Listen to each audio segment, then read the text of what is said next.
Hi friends, welcome back to my channel Easy Threads and Needle. என்னை Priyanka.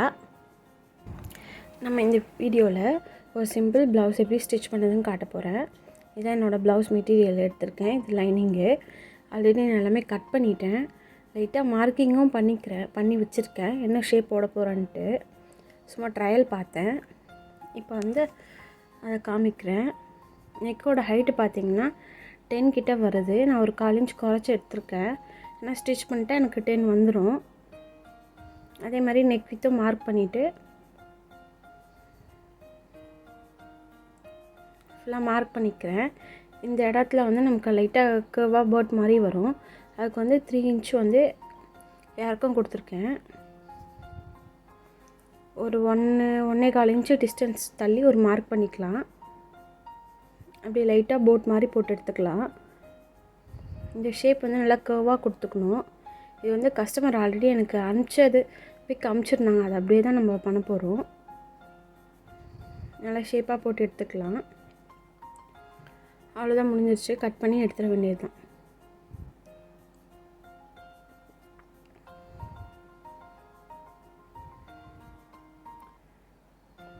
Cut பண்ணும்போது அந்த கர்வாக கரெக்டாக பார்த்து கட் பண்ணுங்கள்.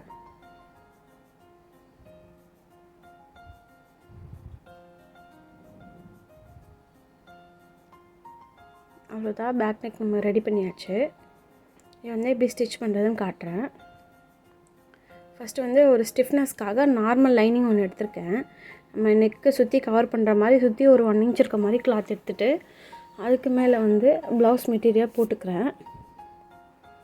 ஆல்ரெடி இந்த ப்ளவுஸ் பார்த்திங்கன்னா கஸ்டமர் இந்த சாரீக்கு ஒரு ஆரி ப்ளவுஸ் கொடுத்துருந்தாங்க. அது ஸ்டிச் பண்ணிவிட்டேன். இது சாரியோட ப்ளவுஸு. இதை நார்மலாக ஸ்டிச் பண்ண சொல்லி மறுபடியும் கொடுத்துருக்காங்க. இப்போ நான் லைனிங்லாம் கரெக்டாக வச்சுட்டு பின் குத்தி எடுத்துக்கிறேன். நெக்கு ஸ்டார்ட் பண்ணிக்கிறேன். இப்போயே நான் ரோப்பும் அட்டாச் பண்ணிக்கிறேன். இந்த கிளாத்தில் நம்ம ரோப் திருப்பினா நல்லா இருக்காது, ஒரு மாதிரி பிசுறாக தூக்கிட்டு வரும். அதனால் நான் ரெடிமேட் ரோப் தான் யூஸ் பண்ணுறேன். அப்படியே நெக் ஷேப்க்கே நம்ம ஒரு 1/4 இன்ச்சில் ஒரு ஸ்டிச் போட்டு எடுத்துடலாம்.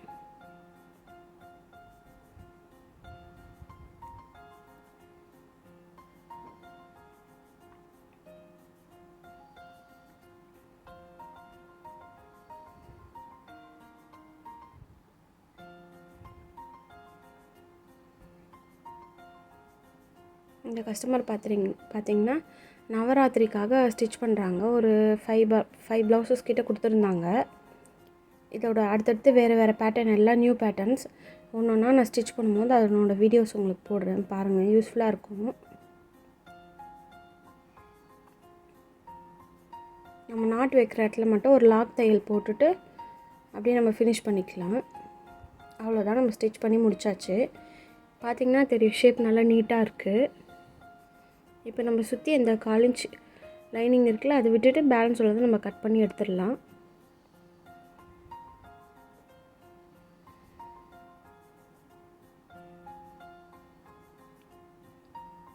நீங்கள் கேன்வாஸ் வைக்கிறதுக்கு பதிலாக இந்த மாதிரியும் நீங்கள் ஸ்டிச் பண்ணலாம். ஒரு திக்கான ஒரு மெட்டீரியலை கீழே கொடுத்துட்டு அதுக்கு மேலே மெயின் மெட்டீரியல் லைனிங் கொடுத்து ஸ்டிச் பண்ணாங்கனாலும் நல்லா உங்களுக்கு அந்த ஸ்டிஃப்னஸ் கிடைக்கும். இப்போ அந்த கர்வ் ஷேப்பெல்லாம் நல்லா எடுத்து விட்டுடலாம். இப்போ நம்ம ரோப் வச்சுருக்கிறதுனால ஈஸியாக பண்ணிட்டோம். மற்றதெல்லாம் கொஞ்சம் கஷ்டமாக இருக்கும். அதெல்லாம் நான் சீம் ரிப்பேர் வச்சு பிரித்து விட்டுட்டு பாருங்கள், எனக்கு அங்கே தான் அந்த கர்வ் வருது. அந்த இடத்துல சீம் ரிப்பேர் வச்சு நான் ஃபுல்லாக பிரித்து விட்டுறேன். இங்கே நான் ஒரு குண்டூசியும் குத்தி வச்சுக்கிறேன். துணி டக்குன்னு அது பழைய ஷேப்கே போயிடும். அதனால் ஒரு பின் குத்திட்டா அது கொஞ்சம் அப்படியே இருக்கும். நம்ம ஸ்டிச் பண்ணும்போது எடுத்துக்கலாம்.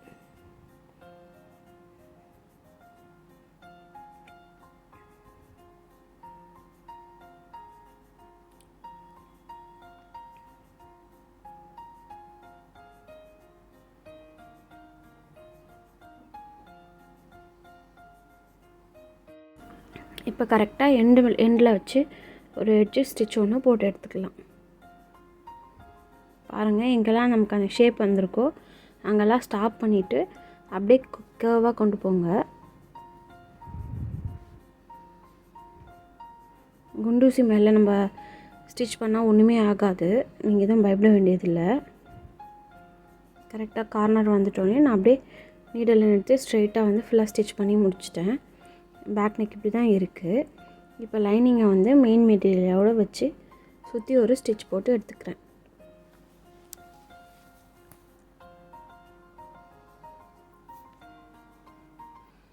துணியை கொஞ்சம் கரெக்டாக அட்ஜஸ்ட் பண்ணி வச்சுட்டு ஸ்டிச் பண்ணுங்கள், அப்போ கொஞ்சம் நல்லா நீட்டாக வரும்.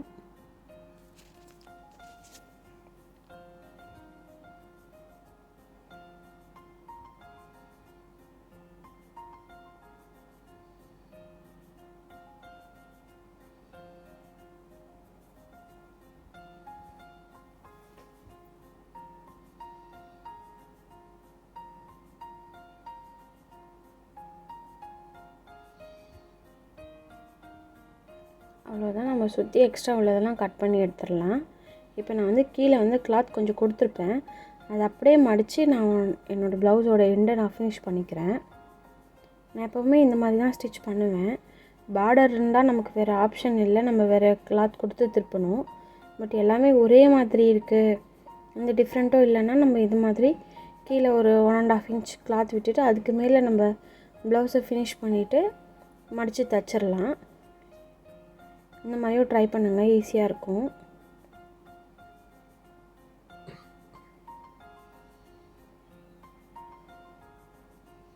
அவ்வளோதான். இப்போ நான் வந்து சென்டர் மார்க் பண்ணிவிட்டு டாட் பிடிக்க போகிறேன். ஒரு 5.5 நான் மார்க் பண்ணிக்கிறேன். அதே மாதிரி ஆப்போசிட்லேயும் மார்க் பண்ணிவிட்டு ஹைட்டு பார்த்திங்கன்னா ஒரு 4.5க்கு நல்லா க்ராஸாக ஒரு ஸ்டிச் போட்டு எடுத்துக்கிறேன். பாருங்கள், 4.5க்கு மார்க் பண்ணி க்ராஸாக ஒன்று போட்டு எடுத்துக்கிட்டேன். அவ்வளோதான், பேக் பார்ட் முடிஞ்சிருச்சு. இப்போ வந்து ஸ்லீவ் நான் ஸ்டிச் பண்ண போகிறேன். ஸ்லீவ்க்கு எனக்கு சைடில் ஒட்டு கொடுக்கறதுக்கு எல்லாமே கொடுத்து ரெடி பண்ணி வச்சுருக்கேன்.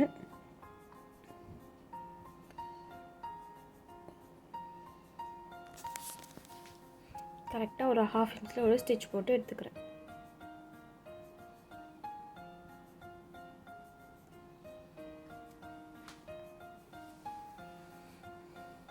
லைட்டாக அதை நெயில் வச்சு நீவ் விட்டோம்னா கொஞ்சம் கரெக்டாக மடிஞ்சு கொடுத்துரும்.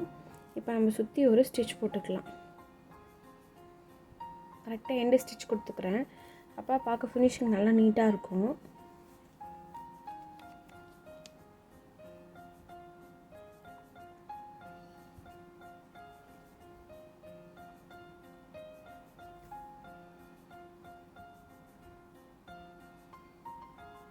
அவ்வளோதான், நம்ம ஸ்லீவ் ரெடி பண்ணியாச்சு.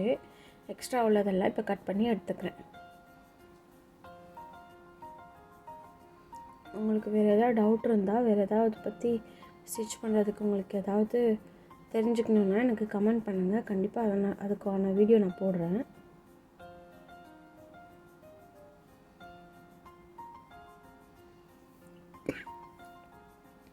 அவ்வளோதான், ப்ளவுஸ் நமக்கு ஃபினிஷ் ஆகிடுச்சு. இப்போ வந்து ப்ளவுஸோட ஃப்ரண்ட் பார்ட் நம்ம பண்ண போகிறோம். அதுக்கான மெட்டீரியல் எடுத்து வச்சுருக்கேன்.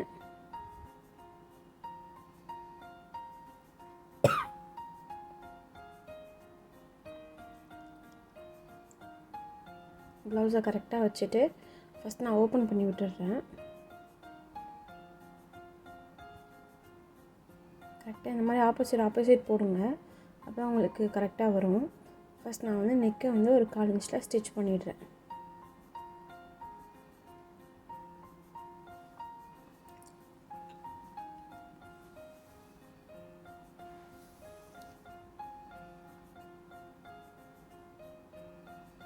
இப்போ ஒரு 1/4 இன்ச் கிளாத் விட்டுட்டு சுற்றி கட் பண்ணி எடுத்துடலாம். கர்வ்ஸில் ஒரு குட்டி குட்டி நாச்சஸ் போட்டுட்டு அப்படியே டர்ன் பண்ணி எடுத்துக்கிறேன்.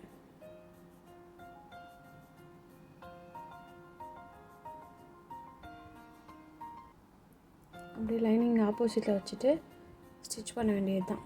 எட்ஜ் ஸ்டிச் போட்டுட்டு அப்படியே சுற்றி ஒரு 1/4 இன்ச்சில் ஒரு ஸ்டிச் போட்டு எடுத்துக்கலாம்.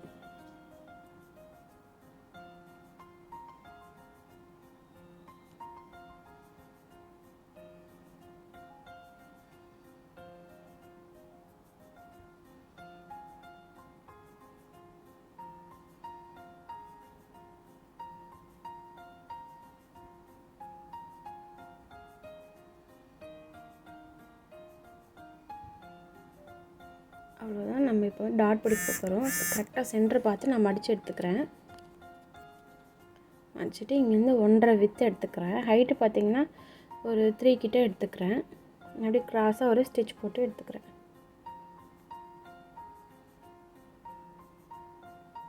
அவ்வளோதான். அதை அப்படியே பேஸ் பண்ணி நம்ம மடித்தோம்னா நமக்கு ஒரு ஷேப் கிடைக்கும். கரெக்டாக கீழே வந்து பட்டி ஜாயின் பண்ணதுக்கு ஒரு ஹாஃப் இன்ச் விட்டுட்டு பேலன்ஸ் உள்ளது ஈவனாக மடித்தா நமக்கு இந்த இடம் பார்ட் கிடச்சிரும். நான் ஒரு 3.5 கிட்ட எடுத்திருக்கேன். இதனோட ஹைட் செகண்ட் டாட்டோட ஹைட்டு. இப்போ வந்து தேர்ட் டாட்டு அதை அப்படியே மடிச்சிங்கனாலே உங்களுக்கு அடுத்தடுத்த டாட்டெல்லாம் கிடச்சிரும். ஈஸியாக நம்ம பண்ணிக்கலாம்.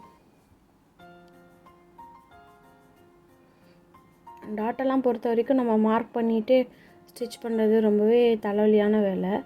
இந்த மாதிரி பண்ணுங்கள், ரொம்பவே ஈஸியாக இருக்கும். டக்குன்னு நம்ம அடுத்தடுத்து பண்ணிவிட்டு போயிட்டே இருக்கலாம். ரெண்டுமே எனக்கு நல்லா கப் ஷேப் நல்லா ஈவனாக வந்திருக்கு. இப்போ வந்து நான் பட்டிக்கு கிளாத் எடுத்து வச்சுருக்கேன். சும்மா ரஃப்பாக தான் எடுத்திருக்கேன். ஸ்டிச் பண்ணி முடிச்சுட்டு எக்ஸஸ் உள்ள கிளாத்லாம் கட் பண்ணி எடுத்துருவேன்.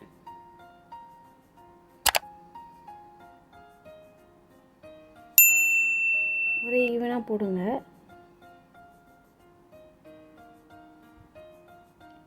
கிளாத்தை நல்லா அட்ஜஸ்ட் பண்ணி வச்சுட்டு சுற்றி ஒரு ஸ்டிச் போட்டு எடுத்துக்கலாம்.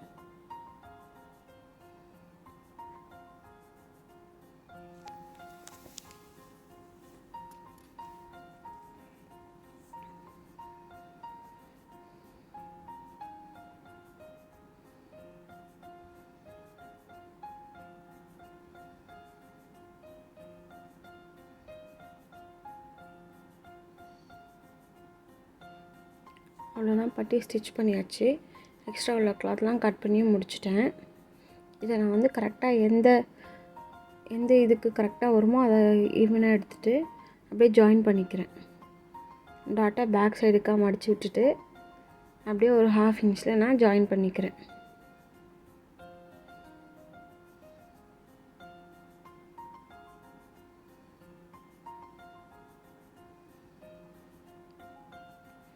அவ்வளோதான். இப்போ நான் வந்து பேக்கோடு இதை ஜாயின் பண்ண போகிறேன். ஷோல்டர் ஜாயின் பண்ண போகிறேன். கரெக்டாக பாருங்கள், இந்த கார்னர் நமக்கு முக்கியமாக ஈவனாக இருக்கணும். இப்போ நமக்கு ப்ளவுஸ் போடும்போது ஈவனாக ஃபினிஷிங் நல்லாயிருக்கும். ஹாஃப் இன்ச்சில் நான் ஸ்டிச் போட்டுட்டேன். இப்போ கீழே உள்ள எக்ஸ்ட்ரா உள்ள கிளாத்தெல்லாம் நான் அப்படியே மடித்து விட போகிறேன்.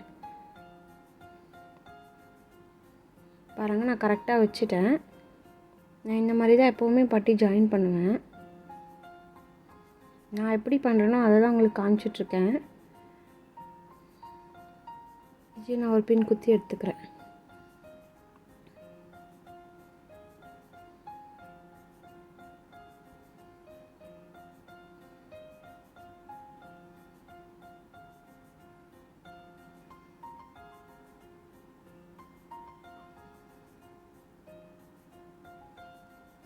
அவ்வளோதான். இப்போ நம்ம வந்து டேசல்ஸ் ரெடி பண்ண போகிறோம். நான் வந்து ஒரு கோல்டன் கலர் டிஷ்யூ கிளாத் எடுத்திருக்கேன். லென்த் பார்த்திங்கன்னா 13, வித் பார்த்திங்கன்னா ஒரு 2 கிட்ட இருக்குது. கீழே மட்டும் ஒரு 1/4 இன்ச்சில் மடித்து ஒரு தையல் போட்டு எடுத்துக்கிறேன். எடுத்துகிட்டு இப்போ ஒரு குட்டி குட்டி பீஸாக நான் மடித்து ஸ்டிச் பண்ணிக்கிறேன்.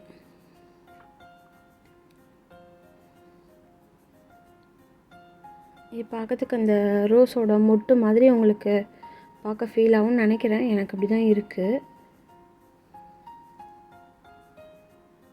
அப்படியே குட்டி குட்டி ப்ளீட்ஸாக வச்சு ஸ்டிச் பண்ணிக்கிறேன். ப்ளீட்ஸை ஒன்று 1/4 இன்ச் அளவுக்கு வர மாதிரி ஸ்டிச் பண்ணிக்கோங்க. இப்படி இருக்குது நமக்கு.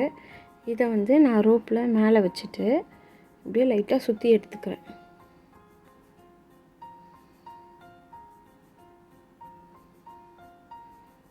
நம்ம ஒரே ஈவனாக மடிக்காமல் கொஞ்சம் மேலே கீழே பண்ணோம்னா நமக்கு அந்த பார்க்கறதுக்கு கொஞ்சம் நல்லாயிருக்கும். இப்போ நான் வந்து ஒரு ஸ்டிச் போட்டு எடுத்துக்கிறேன். நான் ஸ்ட்ராங்காக போட்டுக்கிறேன். நீங்கள் கையில் ஊசி வச்சும் ஸ்டிச் பண்ணிக்கலாம்.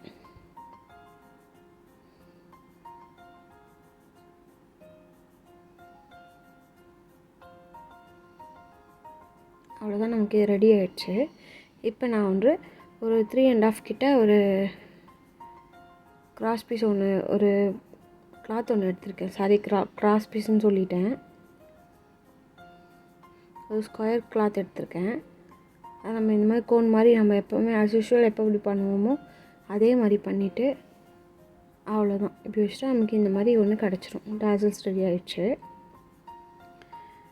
இப்போ வந்து நம்ம ஸ்லீவ் ஜாயின் பண்ண போகிறோம்.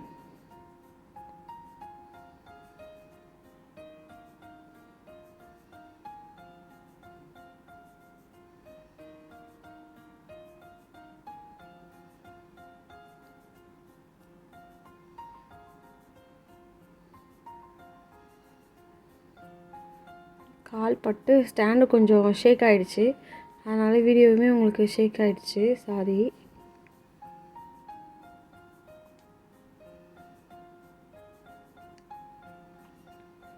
அப்படியே ஷோல்டர் ஆப்போசிட்லேயும் நான் ஜாயின் பண்ணிக்கிறேன். ஷோல்டர்லேருந்து அப்படியே கரெக்டாக ஒரு 1/2 இன்ச்சில் கிளாத் எப்போவுமே நீட்டாக பிடிச்சி மடிக்காதீங்க. கொஞ்சம் கொஞ்சமாக டேர்ன் பண்ணி ஸ்டிச் பண்ணுங்கள். அப்போ தான் உங்களுக்கு கரெக்டாக வரும். அவ்வளோதான், நம்ம ஃபுல் ப்ளவுஸுமே ஃபினிஷ் பண்ணியாச்சு. இப்போ அடுத்தது நம்ம ஜாயின் பண்ணுற வேலை தான். நம்ம ப்ளவுஸ் முடித்தோன்னா அது இப்படி தான் இருக்குது பேக் நெக்கு. நான் உங்களோட ஃபுல் பிக், ப்ளவுஸோட ஃபுல் பிக் வந்து அடுத்து ஏதாவது ஷார்ட்ஸில் நான் போடுறேன் பாருங்கள். டாசல்ஸ் நல்லா வந்துருந்துச்சு. இந்த வீடியோ உங்களுக்கு பிடிச்சிருந்தால் லைக் பண்ணுங்கள், ஷேர் பண்ணுங்கள், கமெண்ட் பண்ணுங்கள். இது போன்ற வீடியோக்களை பார்க்குறதுக்கு நம்ம சேனலை சப்ஸ்கிரைப் பண்ணி வச்சுக்கோங்க. தேங்க்ஸ் ஃபார் வாட்சிங்.